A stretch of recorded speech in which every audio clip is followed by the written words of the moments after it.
Halo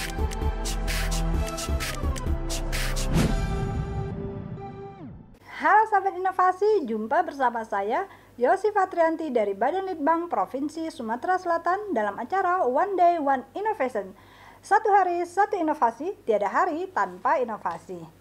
Sahabat inovasi, saat ini inovasi menjadi sebuah keharusan. Dunia terus berubah, maka kita harus adaptif dan inovatif. Untuk menginspirasi, kami hadir dengan para inovator hebat dengan inovasi-inovasinya dalam acara One Day One Innovation. Seperti kita tahu saat ini banyak sekali produk-produk makanan itu menggunakan bahan pengawet. Hal ini dilakukan agar makanan itu sendiri dapat disimpan lebih lama. Nah, salah satunya bisa dilakukan dengan cara memberikan zat kimia yang tentunya aman bagi kesehatan dan dengan dosis yang tertentu. Itu bisa dilakukan. Nah, di podcast kita kali ini kita akan membahas satu inovasi yang berhubungan dengan zat pengawet. Nah, tapi tentunya ini bukan berasal dari zat kimia. Nah, untuk lebih jauhnya, di podcast kita kali ini kita sudah kedatangan tentunya narasumber yang sangat inovatif. Beliau adalah dosen inovatif, yaitu Ibu Mariama MT dari Universitas Islam Negeri Raden Patah Palembang dengan judul inovasinya asap cair sebagai pengawet alami makanan. Oke, langsung saja kita sapa. Selamat datang Bu Mariama. Ya, selamat datang. Oke, saya panggilnya Ibu apa nih? Amah bisa. Ibu Amah aja ya, gitu ya, lebih gampang ya Bu ya. Nah, tadi sudah dijelaskan bahwa inovasinya adalah salah satu zat yang dapat untuk pengawet makanan ya Bu ya. Nah, ini bisa diceritakan kepada sahabat inovasinya seperti apa dan apa yang menjadi latar belakang munculnya ide inovasi ini. Terima kasih ya Ibu. Alhamdulillah untuk latar belakang kenapa kami mengambil asap cair itu sebagai pengawet makanan, karena kan seperti kita ketahui bahwa di Indonesia ini terutama di Palembang kan limbah biomasa sangat berlimpah gitu. Nah, karena itulah bagaimana caranya kita memanfaatkan limbah yang ada itu supaya lebih berguna dan tidak merusak lingkungan.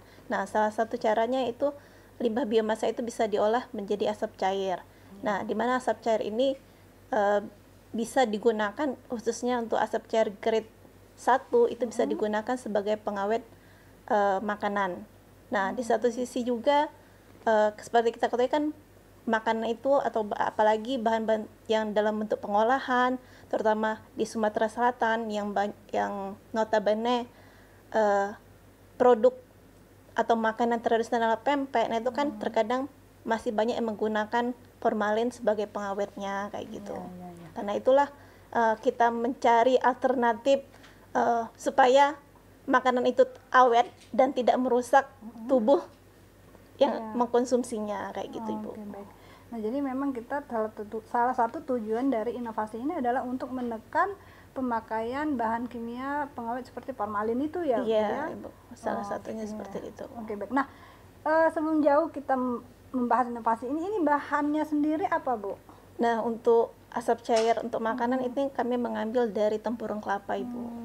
Ya. Dari tempurung kelapa ya, Bu? Iya, atau batok kelapa. Oke, baik. Nah, itu bahan bakunya ya. Tentu saja tempurung kelapa itu kan banyak ya, Bu, yang kita bisa temui ya. Oke, baik. Nah, tentu saja dalam proses munculnya inovasi ini ada beberapa tahapan yang dilalui.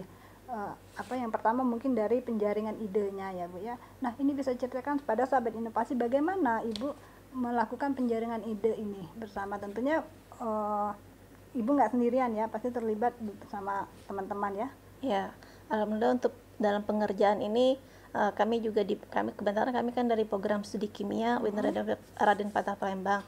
Jadi untuk mengerjakan ini kita dibantu dengan mahasiswa juga Ibu. Jadi bersama dengan dosen-dosen kimia. Jadi ya tahapannya ya kita melakukan preparasi sampel terlebih dahulu, selanjutnya dilakukan proses pirolisis namanya. Selanjutnya nanti akan menghasilkan asap cair grade 3. Nah, asap cair grade 3 itu akan diproses kembali hingga menghasilkan asap cair grade 1. Nah, asap cair grade 1 inilah yang bisa digunakan untuk pengawet alami makanan. Oke. Seperti itu Ibu prosesnya. Ya. Jadi tentu saja dalam penjaringan ide ini pada akhirnya ditemukan satu ide ya Bu ya. Nah jadi mungkin dalam prosesnya ada beberapa banyak Bu ya ide-ide yang disampaikan ya pada saat penjaringan ide ya Bu ya. Akhirnya sampai terpilih satu ide bahwa kita melakukan asap cair ini untuk pengawet makanan dengan tentunya dengan grade seperti pemilihan Ya, grade tadi ya. pemilihan grade-nya. Pemilihan grade-nya Ya. tadi gitu ya Bu ya. Oke baik. Nah dalam penciptaan inovasi ini berapa lama yang dibutuhkan Ibu bersama tim untuk sehingga ini ditemukan grade 1 gitu sebagai bahan pengawet untuk pempek ya? Iya, untuk saat ini kemarin sudah kita lakukan, sudah uji coba itu, tapi belum sampai untuk pempek itu baru tahap masih penelitian terus kayak gitu. Tapi alhamdulillah ketika kita terapkan di dalam pempek, pempek yang cenderung memiliki aroma yang tidak sedap kayak itu seperti yang berasal dari ikan laut, itu baunya hilang kayak gitu, berkurang dibandingkan dengan yang Tidak tanpa menggunakan asap cair. Oke, jadi ini salah satunya adalah bisa juga selain pengawet bisa juga mengurangi bau ikan itu ya Bu Iya, ya, bau ikan yang tidak sedap sendiri ya. itu. Nah kalau ini kan tadi dibilang dari tempurung kelapa, bisa ya disampaikan nggak Bu dalam misalnya 1 kilo atau pernah diukur nggak seperti itu 1 kilo tempurung dapatnya berapa botol atau berapa mililiter? Kemarin dilakukan itu adalah sekitar 1-2 kilo kayak gitu, memang belum diukur benar kayak itu kan. Jadi ketika mahasiswa melakukan itu sekitar dapat 1 kali running itu adalah 200 mili. Untuk berapa kilo tadi 20 kilo ya? Enggak, 1 hingga 2 kilogram. 1 sampai 2 kilo Iya. dapatnya 200 mili asap cair. Iya, 200 mili asap cair. Oke, tentu saja ini ekonomis ya Bu ya, Iya, karena sangat tempurung kelapanya sendiri kan mudah didapat mudah ya. didapat ya, itu kan statusnya kan terbuang. Selama ini kan masyarakat hanya menggunakan untuk arang aja gitu Bu ya. Oke. Oke, jadi baik Bu, dari 1 kilo sampai 2 kilo itu menghasilkan 200 mililiter asap cair. Iya. Dan tentu saja ini ekonomis ya Bu, karena kan bahan tempurungnya sendiri itu mudah kita dapat ya. Iya, mudah kita dapat. Oke, baik. Nah, ini cara pengaplikasian inovasi ini seperti apa Bu? Tahu itu adalah misalnya satu pipet ini ini sekitar 0,7 mili kayak gitu kan. Ini bisa diterapkan di air 2 liter. 2 liter. Iya. Kalau misalnya untuk pempek langsung tergantung pempeknya, pengolahannya ya Bu ya. Terkadang kan jenis ikannya kan berbeda-beda kayak gitu kan. Banyaknya air, jadi tinggal diaplikasikan di airnya. Misalnya sekitar 0,3 mili itu untuk 1 liter air. 0,3 mili Iya. untuk 1 liter air Iya. ya. Jadi kalau misalnya airnya berapa perbandingan untuk pempek, jadi tinggal dipakai dari air yang tadi aja gitu Bu. Oke, jadi memang sebenarnya nggak perlu banyak juga ya Bu Iya, ya. nggak terbanyak. Jadi cukup 0,3 untuk 1 liter Untuk ya. 1 liter air. Oke, nah kalau dari rasa sama aromanya itu Bu begitu dicampur apakah masih ada rasa dan aromanya? Nah, dengan diterapkan 0,3 alhamdulillah rasa bau dari asap cair itu tidak ada Bu. Iya. Mungkin kalau misalnya lebih dari itu mungkin akan ada rasanya gitu. Oke, jadi memang Rasa dan baunya juga berbeda. Ada aroma asapnya. tapi kalau memang sesuai dosisnya itu tidak merubah apapun ya Bu, Iya, ya? tidak merubah apapun. Dia sudah terkontaminasi sehingga dia tidak mengeluarkan bau maupun rasa tadi ya. Iya. Dalam penciptaan inovasi ini, apakah Ibu bersama tim memiliki tantangan tersendiri atau ada kesulitan? Tantangannya sih kalau misalnya kita mau kembangkan asap cair ini untuk saat ini masih sangat terbatas ya, jadi kita masih mengolahnya dalam skala kecil dan itu juga kan masalah dana Ibu. Nah jadi seperti itu mungkin yang bisa masalah untuk pengembangan lebih lanjutnya.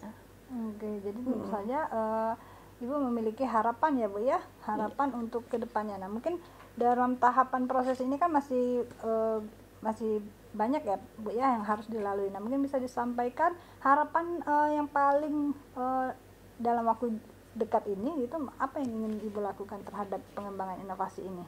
Harapannya si asap cair ini bisa bersertifikat, baik MOU ataupun BP POM atau MUI. MUI ya. Ya, jadi alhamdulillah kalau bisa juga nanti bisa terdaftar misalnya masuk ke home industry seperti itu, Bu. Oke, Ya. baik. Ya tentunya ini diharapkan bisa diproduksi massal sehingga bisa dipergunakan oleh produsen-produsen makanan ya Bu ya, dan Iya. tentu saja ini diharapkan khususnya ya pengusaha pempek dapat menggunakan ini dan sehingga pengawet yang bahan kimia ataupun yang bisa ditekan ya penggunaannya ya Bu ya. Jadi Karena ini harapannya kan ini seperti alami itu. sekali ya Iya, Bu jadi ya. kalau misalnya sudah bersertifikat kan insya Allah masyarakat tidak akan ragu lagi Iya, menggunakan benar. ini. Oke, baik. Iya. Oke, baik Ibu Bu Amah ya. Iya. Ini informasi yang Ibu sampaikan dan inovasinya juga ini cukup menarik ya, karena tentu saja ini sangat bermanfaat sekali bagi kita semua, karena ini ramah lingkungan juga ya inovasinya Bu ya. Oke, baik sahabat inovasi. Nah, itulah perbincangan kami yang tentu saja sangat bermanfaat ya bagi kita semua. Nah, untuk informasi lebih lengkap mengenai inovasi ini dapat memberikan komen, sahabat inovasi memberikan komen di podcast kami. Nah, tentunya nanti untuk informasinya akan kami jawab melalui komen tersebut. Oke, baik Bu Amah, terima kasih sudah hadir di acara podcast kami. Tentunya kami sangat mengharapkan lagi kehadiran Ibu tentunya dengan inovasi-inovasi terbarunya ya Bu. Terima kasih kami ucapkan kepada Kementerian Agama UIN Raden Patah Palembang yang telah mensupport penelitian ini sehingga bisa menghasilkan karya yang lebih baik lagi, dan kami ucapkan juga kepada semua tim dosen prodi kimia serta mahasiswa kimia UIN Raden Patah Palembang sehingga kita bisa berkembang lebih baik lagi. Dan selanjutnya ucapan terima kasih juga kami ucapkan kepada Balitbangda sehingga acara ini dapat terselenggara. Terima kasih. Nah, itulah tadi perbincangan kami, bincang-bincang kami dengan narasumber kita yang tentunya sangat inovatif ya di podcast kita kali ini. Nah, untuk sahabat inovasi, teruslah bersemangat untuk berinovasi ya, dan tentu saja terus berkreatif menghasilkan satu inovasi yang bermanfaat bagi kita semua. Tentu saja dengan jurus 4S kita, setiap orang adalah inovator, setiap masalah adalah peluang inovasi, setiap solusi harus sinergi, dan setiap inovasi harus konkret hasilnya. Salam inovasi. Salam inovasi.